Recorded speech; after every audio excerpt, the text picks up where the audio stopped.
আসসালামু আলাইকুম রহমতুল্লাহি ওবরকাতুহু।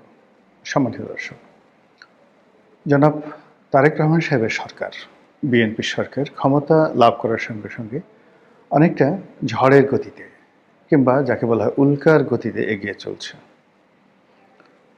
তারা যে সকল প্রতিশ্রুতি দিয়েছিল, সেই প্রতিশ্রুতিগুলো জনগণের কাছে যে প্রতিশ্রুতিগুলো দিয়েছিল সেগুলো বাস্তবায়নের জন্য তারা দৃশ্যত তৎপরতা দেখাচ্ছে এবং বিভিন্ন মন্ত্রী তাদের মন্ত্রণালয়ের যে কর্মকাণ্ডে স্থবিরতা ছিল গত ১৭ মাসে কিংবা আওয়ামী লীগ জমানাতে যে সকল অভিযোগ ছিল খুব দ্রুত সেই বিষয়গুলো উত্তীর্ণ করার জন্য বা সেই বিষয়গুলো থেকে বের হয়ে আসার জন্য তারা চমক সৃষ্টি করতে চাচ্ছে। পানি সম্পদ মন্ত্রী শহীদউদ্দিন চৌধুরী রানী খাল কাটা শুরু করে দিয়েছেন। তথ্যমন্ত্রী যিনি আছেন জনাব জহিরুদ্দিন স্বপন, তিনি প্রেস ক্লাবে আসছেন, সংবাদপত্র সাংবাদিকদের সঙ্গে দহরম মহরম সম্পর্ক গড়ে তুলছেন এবং সাংবাদিকদের জন্য সচিবালয় রীতিমতো উন্মুক্ত করে দিয়েছেন। ক্রীড়ামন্ত্রী বা ক্রীড়া প্রতিমন্ত্রী আমিনুল সাহেব, তিনি সেই ক্রীড়া সাংবাদিকদের জন্য তার দ্বার উন্মুক্ত করে দিয়েছেন।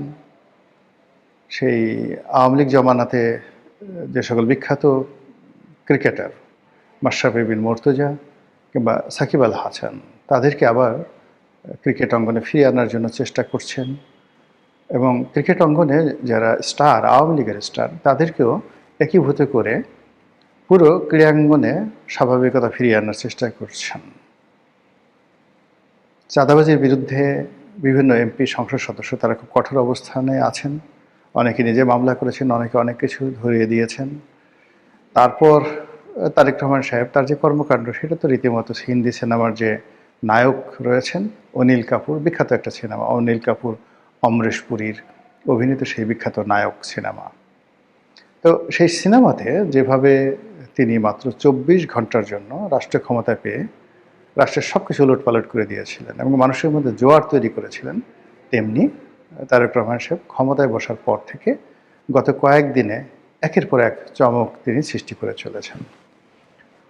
তো এই অবস্থার পাশাপাশি সরকার যে খুব সাধু বা একেবারে গোবেচারা নট লাইক দ্যাট, তারা জলে স্থলে অন্তরিক্ষে সব কাজ করে যাচ্ছে।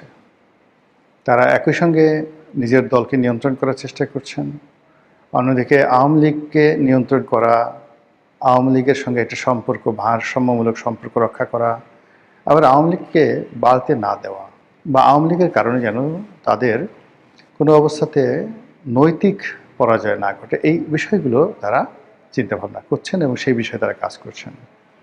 এবং তারা সবচেয়ে বেশি যে কাজ করছেন সেটি হলো গত ১৭ মাস ধরে প্রশাসন, রাজনীতি, অর্থনীতি, ব্যবসা, বাণিজ্য, শিল্প, সাহিত্য, সংস্কৃতি, সাংবাদিকতা, কূটনৈতিক পাড়া, সব জায়গাতে জামাত এবং এনসিপি যুগপৎভাবে যে দুর্গগুলো তৈরি করেছিল, সেই দুর্গগুলো তছনছ করে দেওয়ার তারা চেষ্টা করছেন। যেখানে জামাতের লোক ছিল, যেখানে এনসিপির লোক ছিল, কিংবা জামাত এনসিপিকে রাজি খুশি করিয়ে এমনকি অর্থের বিনিময়ে যারা বড় বড় পদপদবিতে বসেছিল তাদের সবাইকে টার্গেট করে একটা বিরাট অংশকে ইতিমধ্যে ঝেঁটিয়ে বিদায় করে দেওয়া হয়েছে। অনেকে নিজের ইচ্ছায় চলে গেছে এবং আরও অনেককে টার্গেট করে খুব দ্রুত তাদেরকে বাদ দেওয়ার চেষ্টা করা হচ্ছে। গত ১৭ মাস ধরে ঢাকা বিশ্ববিদ্যালয়ের ভাইস চ্যান্সেলর এবং আইসিটির যিনি চিফ প্রসিকিউটর জনাব তাজুল, তারপর শিশির মনির, এদের নামগুলো যেভাবে আসছিল গত ২ দিনের মধ্যে এই নামগুলোর মোটামুটি একটা দফা রফা বিএনপি করে দিয়েছে। এর বাইরে বিচারাঙ্গন, পুলিশ বাহিনী, তারপর বিভিন্ন সিটি কর্পোরেশনে তাদের যে আধিপত্য ছিল সেই আধিপত্য চুরমার করে দেওয়া হয়েছে। সকল সিটি কর্পোরেশনগুলোতে তাদের পছন্দের মানুষ, প্রশাসক নিয়োগ করা হয়েছে এবং এ সকল সিটি কর্পোরেশন নির্বাচনের আগেই সেই সিটি কর্পোরেশনের প্রশাসনিক কর্মকাণ্ড, ব্যবসায়িক কর্মকাণ্ড এবং সে সিটি কর্পোরেশন এলাকায় বসবাসরত জনগণের উপর বিএনপির আধিপত্য এবং প্রভাব এই দুটো বিস্তার করার জন্য তারা কাজ করে যাচ্ছে। খুব সতর্কতার সাথে তারা চীনের সাথে সম্পর্ক স্থাপন করার চেষ্টা করছে, পাকিস্তানের সাথে সম্পর্ক স্থাপন করার চেষ্টা করছে, আর ভারতকেও কিন্তু তারা ছেড়ে দিচ্ছে না। কিন্তু এক্ষেত্রে যে সমস্যাটা আমি দেখতে পাচ্ছি সেটি হলো, যেভাবে সেনাবাহিনীতে পরিবর্তন করা হয়েছে, এতে স্পষ্টতই সেনাবাহিনীর মধ্যে যে ভারতীয় লবিস্ট গ্রুপগুলো ছিল তারা মারাত্মক দুর্বল হয়ে পড়েছে। তো ভারতের সাথে যদি বিএনপির সম্পর্ক হয়ও, সেই সম্পর্ক দিয়ে ভারত অতীতে আওয়ামী লীগের উপর যে প্রভাব বিস্তার করতে পেরেছে বা আওয়ামী লীগকে দিয়ে যে কাজগুলো করাতে পেরেছে সেই কাজগুলো তাদের পক্ষে করানো সম্ভব হবে না। এটাই রূঢ় বাস্তবতা। অন্যদিকে এই যে সেনাবাহিনীতে পরিবর্তন, পুলিশ বাহিনীতে পরিবর্তন এবং আন্তর্জাতিক অঙ্গনে পাকিস্তানের সঙ্গে চীনের সাথে যে সম্পর্ক স্থাপনের যে তোড়জোড় চলছে, তার প্রেক্ষিতে আমলাতন্ত্রের মধ্যে এই দুটো দেশের প্রতি দুর্বলতা প্রদর্শন করার জন্য বহু আমলা 10 পায়ে দাঁড়িয়ে আছে। ইতিমধ্যে আপনারা দেখেছেন যে চীনের রাষ্ট্রদূত জনাব তারেক রহমান সাহেবের সঙ্গে দেখা করেছেন। পাকিস্তান জাতীয়ভাবে সিদ্ধান্ত নিচ্ছে যে তাদের যে সবচেয়ে বড় জাতীয় অনুষ্ঠান, আমাদের দেশে যেমন 16ই ডিসেম্বর, তদ্রূপ তাদের দেশে যে সবচেয়ে বড় জাতীয় দিবস, অর্থাৎ যে তারিখে শেরেবাংলা একে ফজলুল হক লাহোর প্রস্তাব উত্থাপন করেছিলেন, সেই তারিখটিকে তারা উদযাপন করে তাদের জাতীয় উৎসব হিসেবে। এর কারণ হলো লাহোর প্রস্তাবের মাধ্যমে পাকিস্তান রাষ্ট্রের পতন হয়েছিল।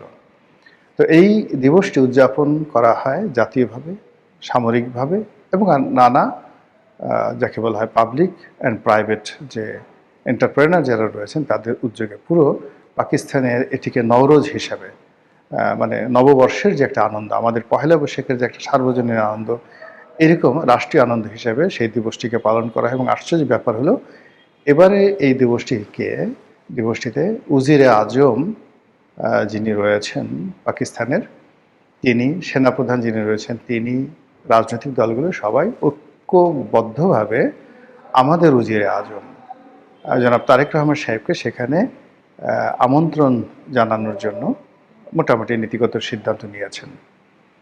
তাই যদি হয় সেটা আমাদের জন্য একদিকে ভালো, যে এই লবির মাধ্যমে আমরা চীনের সাথে ভালো সম্পর্ক স্থাপন করতে পারবো, আর সৌদি আরব, পাকিস্তান, আমেরিকার সঙ্গে একটা বলয় গড়ে উঠবে। ভারত রাগ হবে কিন্তু কিছু করতে পারবে না। এখন তারেক রহমান সাহেব যাবেন কি যাবেন না, বা এই আমন্ত্রণ যদি আবার গ্রহণ না করেন, সেটাও কিন্তু তার জন্য ঝামেলা হয়ে যাবে। তো সব মিলিয়ে বঙ্গবন্ধু একবার কিন্তু এরকম বিপদে পড়েছিলেন। যখন ওআইসির সম্মেলন শুরু হলো স্বাধীনতার পর, বঙ্গবন্ধু চাইলেন যে তিনি সেখানে যাবেন, ভারত বলল যে না, তুমি যেতে পারবে না। এটা বঙ্গবন্ধুর জন্য খুব অসম্মানজনক ছিল। তো তিনি সঙ্গে সঙ্গে জুলফিকার আলী ভুট্টোকে বললেন যে ভুট্টোকে তিনি তুমি করে বলতেন, তো ভুট্টো তুমি আমাকে স্বীকৃতি দাও তাড়াতাড়ি, আমি পাকিস্তান আসবো। That was the relationship of a leader. তিনি বললেন যে নুসরাত কেমন আছে, মানে জুলফিকার আলী ভুট্টোর ওয়াইফ, নুসরাত কেমন আছে, বেনজির কেমন আছে, আমি আসবো, ওআইসিতে অংশগ্রহণ করব, তুমি আমাকে তাড়াতাড়ি স্বীকৃতি দাও।